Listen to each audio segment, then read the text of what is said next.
थाइल्यान्डको ब्याङ्ककमा 2081 कार्तिक 6 गतेदेखि 8 गतेसम्म आयोजना हुने transforming care building alliances empowering women reshaping economies विषय कार्यक्रममा राष्ट्रिय योजना आयोगका मान्य सदस्य श्री गीता कुमारी पौडेल अधिकारीलाई सहभागी हुन स्वीकृति प्रदान गर्ने निर्णय भएको छ।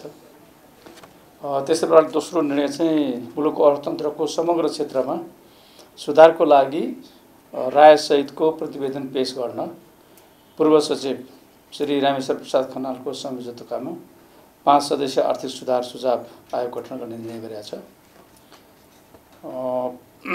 त्यस्तै प्रकारले चालु आर्थिक वर्ष 2081-82 का लागि कृषि तथा पशुपक्षी विकास मन्त्रालय अन्तर्गत विभिन्न आयोजना र निकायका लागि कुल 266 राजपत्राङ्कित पदहरूको अस्थायी दरबन्दी स्वीकृत गर्ने। गत वर्ष 278 थियो, अहिले 266 भएको छ।